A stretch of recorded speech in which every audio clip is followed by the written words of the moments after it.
I was driving home from my friend's house. It was late. I don't know exactly the time, but if I had to guess, it was probably 2 or 3 a.m.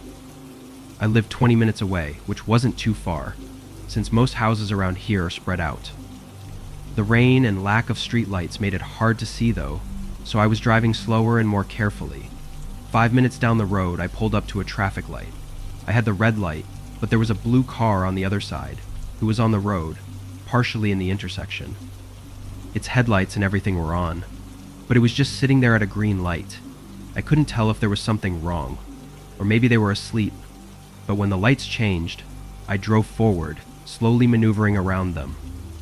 I tried to discreetly look in their car as I passed, but the rain on my window blocked most of my view. Only a moment after passing them and driving down the road again, the blue car turned and started following me down the road, so it wasn't broken down after all. I kept my eye on the mirrors. I wouldn't consider myself a paranoid person, but the situation felt staged. Another minute down the road, the car's headlights started getting brighter in my mirrors as they pulled their car closer to what felt like just a couple of feet from my back bumper.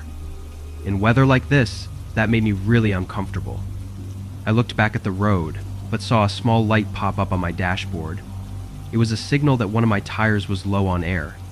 A common signal, but it felt like an odd time for it just to pop up, given the situation. I looked back in my mirrors, seeing the car still tailing me. They were so close, their headlights almost made it hard to even see the actual car. I was just 4 or 5 minutes away from home, nearing the entrance to the neighborhood, when my dashboard started flickering a new signal: flat tire. My stomach dropped. The second I saw that signal, I put all the pieces together and was almost 100% sure that this car behind me had done something. I drove another minute, hoping to make it closer to home, but I could feel my car sinking to the left and I was practically driving on the rims now. I had to pull over. The car behind me did the same. I should have called someone as soon as I parked, but I was so concerned and focused with what the person behind me was doing that it didn't even cross my mind. Though, even if I did call someone, it probably wouldn't have prevented what happened next. Once parked, 3 doors opened from the car and 3 men came out. I only had a few seconds to prepare and react, but I was helpless and defenseless. They ran up to my car, 2 on my side and 1 on the other. One of the men came right up to my window, yelling at me to open the door and pointing a gun at me. It happened so fast, I was just in some dazed state. I started to reach for the door, but the man by the back door smashed something against the window, shattering it, then reached his hand in and opened the back door. They were all still yelling, both at me and at each other. The man in the back reached across, opening the other back door, then reached in front of me to open my door. I was still just sitting there, holding my hands up now to show I wasn't a threat. I knew there was no way out of this, even if I did have a weapon. Once my door was open, the man with the gun pulled me out of the car and slammed me on the ground. The oddest thing is, while I was on the ground, looking out into the rainy pavement, all I was thinking about was how cold and wet the pavement was, not about how I had a gun being pushed into the back of my head, or that I was being robbed and beaten. I think it was my head trying to distance myself from the traumatizing situation I was in. I wasn't on the ground for long before the men by the car called out and the guy holding me down hit me in the back of the head, causing me to ricochet off the pavement. I wasn't even sure if he hit me with a gun or just his fist, because I was already numb. I'm surprised it didn't knock me out though. I heard their car doors close and then driving away. I rolled over, still in a daze, and tried to pick myself up. They'd taken my phone, so I was forced to drive my car home and call the police when I got there, which ended up denting and damaging my rims anyway. The investigation went nowhere, determining only that the suspects had purposefully placed small tire spikes in the road at the intersection I crossed them at. I got lucky to have only hit 1 spike in 4 to have caused less damage than usual. They likely planned to ambush me as soon as I hit the trap, but in the end, it didn't make a difference. I'm 24, and I lived alone with my dog, Bear, in a cozy townhome up until 3 months ago. I moved in when I turned 22, having a decent enough job. I loved the home, being the first place I'd ever rented for myself, but 2 years of happy living was ruined by this one night. It was gloomy outside and raining quite a lot. It was my day off, so I was sitting on a couch in my living room, scrolling on my phone. It was 8 p.m., which was just an hour before I usually went to bed. Bear had been sitting by the back door for a while, looking outside. He started whining and ran up to me, which was his way of communicating to me that he needed to go outside. I got up and let him out, then closed the door and stood in the kitchen. While it was just a townhome, there was a small fence separating the backyards, so I didn't have to worry about Bear running away or anything. Also, I should mention that Bear isn't a large dog at all. He's just fluffy and small, like a teddy bear. Not long, maybe 15 or 20 seconds after I let him outside, I heard him whimper and bark. It was very clearly a cowering bark, like he was running away from something. It scared me, and I rushed to the door and looked out, seeing Bear running back towards me with his tail between his legs. Once he was inside, I leaned my head outside and scanned the backyard, expecting a coyote or something to be lurking by the fence, but nothing was there. I made sure Bear was okay, then locked up my door. He never does anything like that, so that made me really worried for him. I let him sit on my lap for the rest of the night. Through the next 30 minutes, he was constantly perking his head up and staring at the windows and doors, a different one each time. Then, after 45 minutes of sitting there, Bear turned his head and stared at the window behind me, lowering his ears and growling. I said, turning to look where he was looking, and right in the window, just a couple feet from us, was a man staring back at me. He was almost right up against the glass. I jumped up and screamed, stepping backwards as the man sprinted away down the side of the house. Bear started barking again from the sudden chaos. I closed the blinds and checked all of the others, making sure they were closed as well. From the quick glimpse I got, I didn't recognize the man. I didn't know who he was, or what he was doing here, or why he was staring at me. I tried to listen for any more indications that he was still around, but the rain outside was too loud, covering up any possible sounds. Bear seemed calmer though, so I stayed up for a while longer just to be safe, then went upstairs and had Bear sleep in my room with me. It took a long time for me to fall asleep, having a lot on my mind, but after an hour or so, I slowly dozed off. When I woke, Bear was standing up right by the bedroom door, staring at it. This was a freaky thing to see, waking up in the middle of the night, but not even seconds later, I heard something below me. A man talking, and not long after, a man on the other side of the house talking back. Their footsteps were loud, and they didn't even seem to be whispering either. It was like they didn't care if I knew that they were inside my home. My bedroom door was locked, but I had nowhere else to go.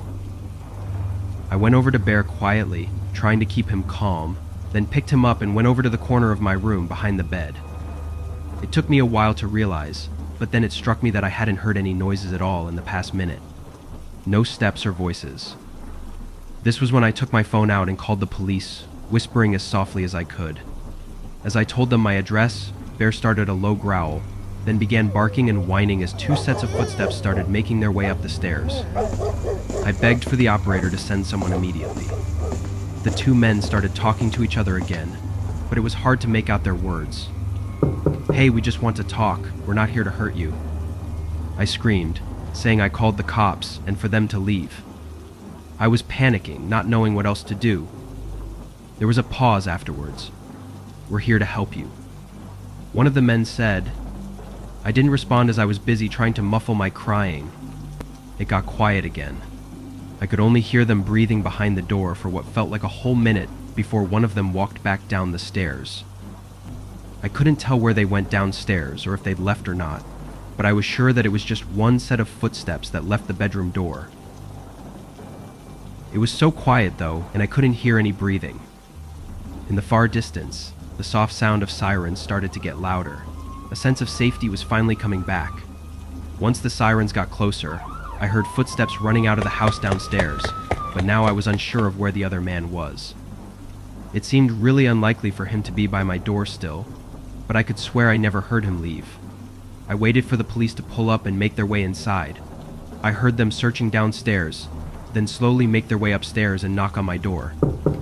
I almost didn't want to answer, still thinking that other man had to be somewhere nearby. When I opened the door, though, it was just an officer. I immediately told him about my concerns. He directed me out of the house as one of his partners continued searching. but nobody was found.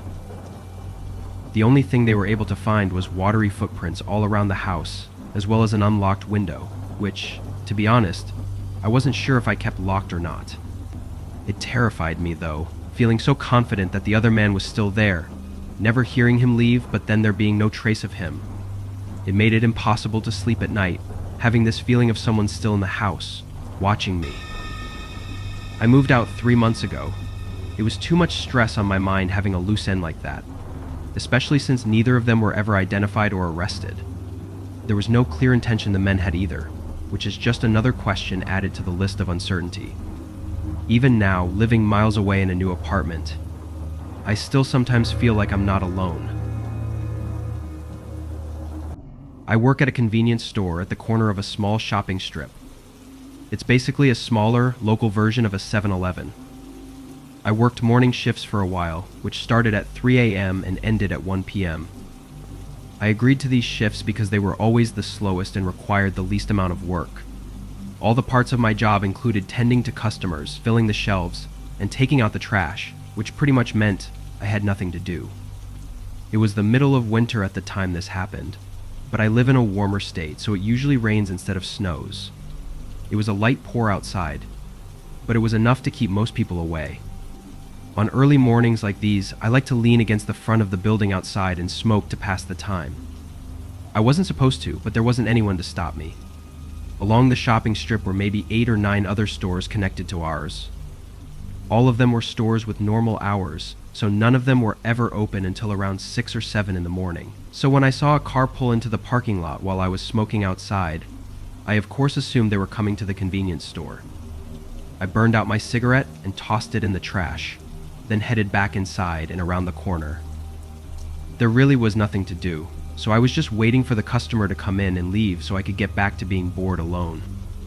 After a few minutes of nobody coming in though, I walked back around the corner and checked outside the door. The car was still there, parked in a parking space nearby, but the headlights were off, and as far as I could tell, nobody was inside. Again, it was lightly raining outside and all the other stores were still closed, so I was a bit confused as to where they went. I took one last look around, seeing nobody, then closed the door and went back inside. 30 more minutes of nothing went by, and I think I was just standing in the same spot behind the counter for the whole time, spacing out. I checked the time, seeing I'd only been at work for a little over an hour, and decided I should check the trash cans around the store and toss them in the dumpster out back. I walked around to each trash bin, putting the bag in the cart and replacing it with a new bag. As I was doing this, I heard a faint click sound come from outside. It sounded like something snapping or breaking, but between the rain hitting the roof and the sound being somewhat far away, it was impossible to tell what it was or where exactly it came from. In the moment it happened, though, I barely even thought about it. It just didn't seem like anything worth thinking about. Just another random sound these old buildings made. Once I filled the cart with all the trash bags, I rolled it into the back room and unlocked the back door that led to the dumpster. I sighed, seeing as the rain was pouring down harder now, of course, right when I actually needed to go outside. Regardless, I pushed the cart through the rain and over to the dumpster, which was directly across from the door. After tossing in all the trash, I turned back and started heading for the door, but I noticed something was out of place. The store directly connected to mine had its door wedged open. I'd never seen anyone there earlier than 6, so it made me think. I went back inside to get out of the rain and went out to the front door and looked at the other store's door. All the lights were off, and it looked locked up and empty like it always was at this time. I thought for a few more minutes before figuring I had nothing better to do and went back outside by the dumpster and walked up to the open door. Again, all the lights were off, but it seemed to lead into a small closet-type room, which then had another door, probably leading to the main storeroom. I stepped inside, standing in between the doorway so as to not make it seem like I was trying to sneak in or something. Standing inside now, I could hear someone moving around in the other room, walking, opening drawers.